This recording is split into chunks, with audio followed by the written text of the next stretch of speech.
Hey everyone, this is Steve, and I just wanted to record a short video instead of typing it down.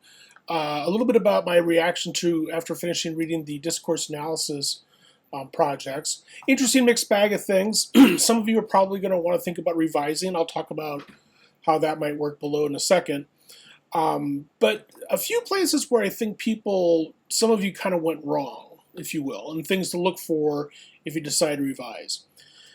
The first thing is that you have to define what a discourse community is much more clearly and specifically than some of you have done. Swales talks about this a little bit in one of the first essay of his that we read. The concept of discourse community is the one that the second essay that we read by him builds off of. He talks about this in relationship to what he describes as the cafe problem.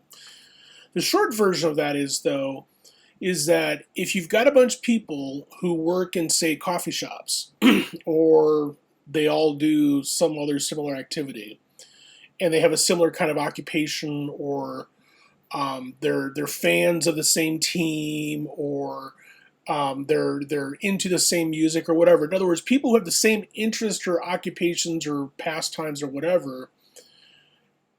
If people are all working in coffee shops, but they never actually interact with each other, then Swales argues that isn't a discourse community. Okay, in other words, just because you're doing the same thing, following the same band, having the same occupation, using the same software, all that kind of stuff like that, doesn't mean that it's a discourse community, because discourse communities require some kind of interaction between a smaller group of people.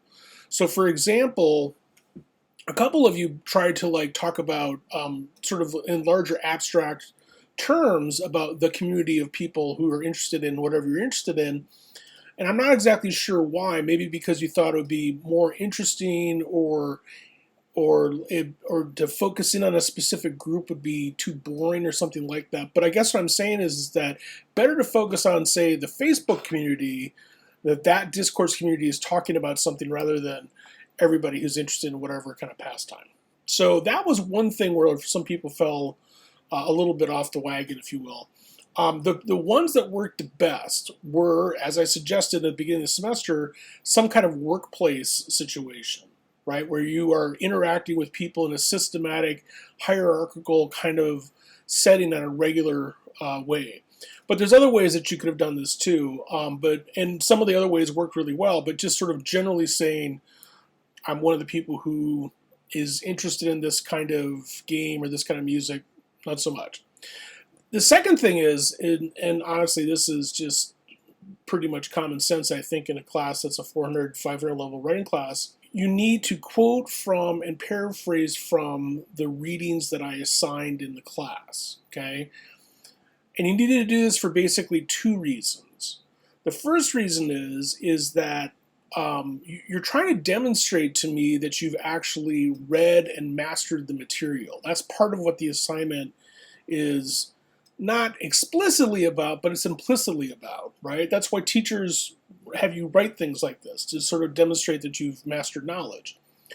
The second reason is because Swales and these other folks' pronouncements are not in and of themselves enough to explain things. So when Swales says something like, talks about, discourse communities need to have a common means of interconnected communication, or whatever the exact phrase was, that's not something that just automatically translates as in oh, well, we all know what that is. No, you have to explain what you think that is. And that's one of the sort of things that I think is a disconnect in a couple of these different essays, where your interpretation of what you think that is either, I think, incorrect, or at least at a basis different from my interpretation of that. So you have to sort of go through and explain that. I think a better test for how much information do you need to have in an essay like this to make it clear that you understand the reading or explain the reading or can impart this knowledge to a reader is to imagine a reader of your essay from completely outside of the class. Would they understand it when you said Swales says, and without any other explanation of who John Swales is or where he came from or things like that? So you have to sort of go into those details a little bit more, imagining someone who's not in the class, right? I think that sometimes I think that a lot of you didn't do that. I think a lot of you basically took the shorthand version of just dropping in a few quotes and just saying, "Well, we all agree what this is because we've been talking about it amongst ourselves for a while." But you need to expand on that. Now, at the same time as I was saying, some of you need to expand on some of these things. Length in and of itself does not constitute good writing. And I think that several of you wrote essays that were actually far too long and went into a level of detail about things that was probably unnecessary given the assignment. Remember, the assignment is explaining how discourse communities work, and you're going to have an example of a discourse community and use that example to explain how discourse communities work. It's not to explain in exquisite detail whatever is going on in your community. And some of you are very, very enthusiastic about your communities, and that's great. And some of that writing was really interesting to read too, but it's not really the assignment, okay?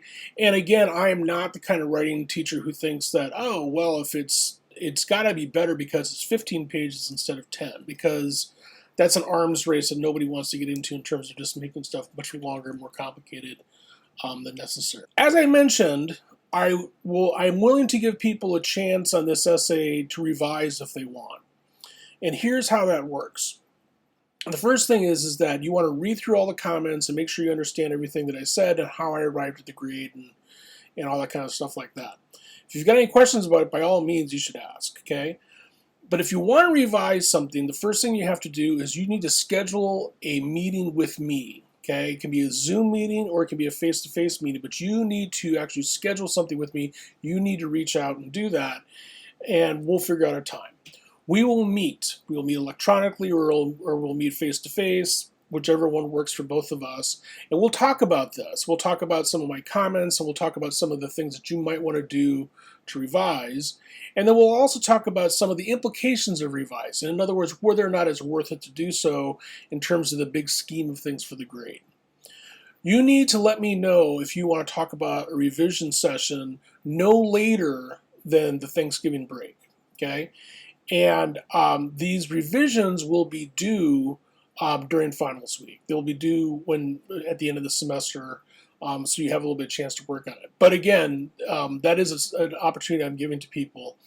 You know, if you're right on the edge between a grade, between an A and a B or B and a C or whatever like that, a revision might make some sense. If you feel like you didn't quite get the assignment the way that you wanted it to and you want to have another shot at it, a revision might make some sense. If you feel like you've got a grade that you're not that thrilled with, but you can live with, and you're not sure if you have time to do much more, then a revision might not make much sense. And if you're not heavily invested in the differences between, say, an A- and a B+, a revision might not make sense.